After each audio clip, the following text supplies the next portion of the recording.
Como começar a ler ficção e entender o que eu estou lendo? Essa é uma pergunta que muitas pessoas se fazem.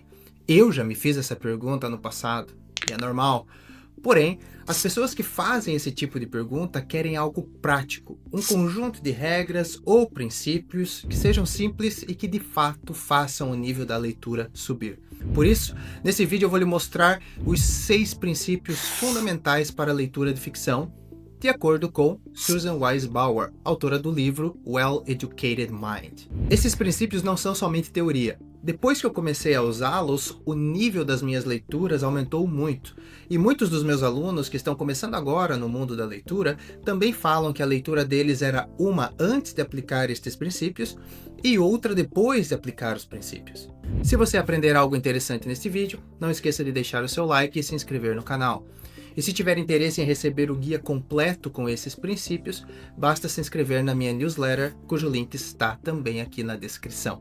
Agora, sem mais delongas, vamos ao primeiro princípio. Planeje retornar ao livro para reler passagens e capítulos importantes. Com o fluxo de informações disponíveis hoje em dia, muitas pessoas vivem com pressa, e quando se trata de leitura, não vem a hora de terminar um livro para devorar o próximo. A lista de livros lidos aumenta muito, mas a pessoa não evolui. A leitura rápida não é ideal para a leitura de ficção. Então, quando você pegar um livro para ler, você deve conscientemente e voluntariamente querer voltar ao livro. Você já deve imaginar desde o primeiro contato que a tua relação com aquele livro vai ser duradoura, mesmo depois de terminada a leitura. E você vai ver o bem que faz você voltar aos livros já lidos utilizando o método correto. Essa primeira leitura não deve ser nem rápida nem lenta demais. Você deve ler no seu ritmo.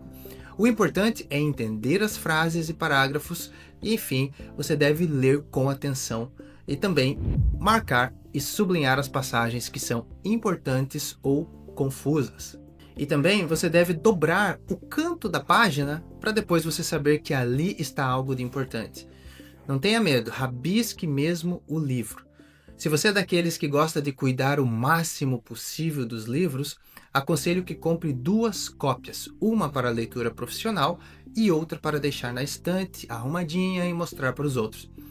Mas antes mesmo de começar a ler para valer, você deve fazer uma leitura prévia da capa, contracapa, orelha e índice ou o sumário. Esse é um excelente exercício.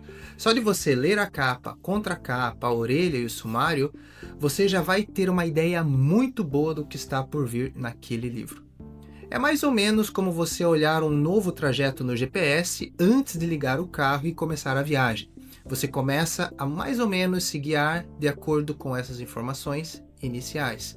Depois disso, é que você deve começar a leitura e resumir cada capítulo.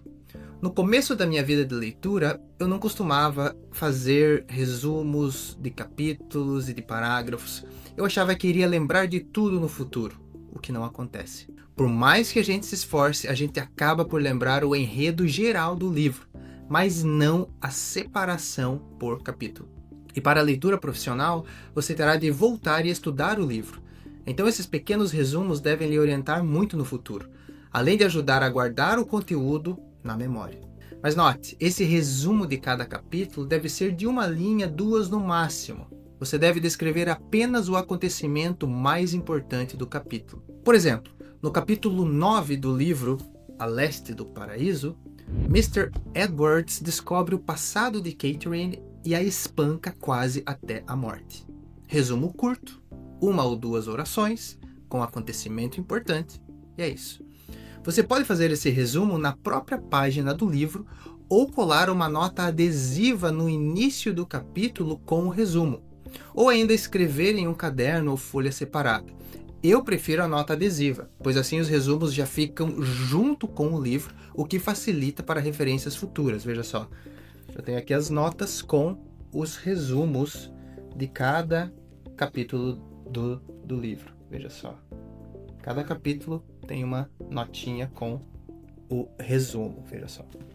Além do resumo de cada capítulo, você deve também escrever as suas próprias perguntas. Como nessa leitura você vai estar 100% envolvido com a história e com os personagens, muitas perguntas vão aparecer, algumas relacionadas aos personagens, outras a questões sobre a vida que você tinha antes da leitura, mas que agora vê ilustradas no livro, e assim por diante.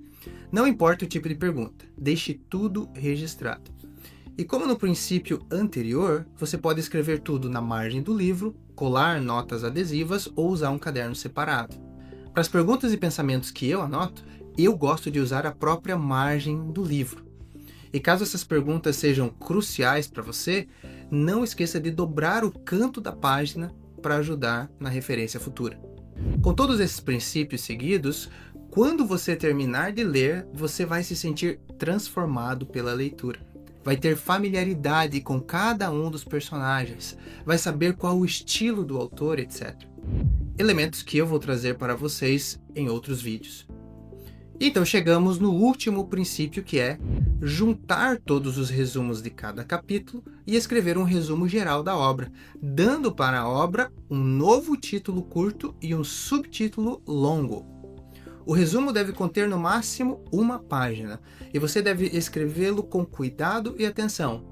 Depois, você deve imaginar como você daria um título e um subtítulo para essa obra e escrever em cima do teu resumo. No final, você terá um resumo muito bem feito, com título e subtítulo pessoais. Note que o resumo e o título são somente a cereja do bolo para fechar com chave de ouro a leitura do livro. E assim você termina a sua leitura profissional. Nos próximos vídeos eu vou trazer os 3 níveis de leitura de ficção que Suzanne Bauer mostra em seu livro. Mas até lá, não esqueça de usar esses princípios aprendidos hoje e deixar nos comentários como estes princípios lhe ajudaram. Nos vemos no próximo vídeo. Até lá!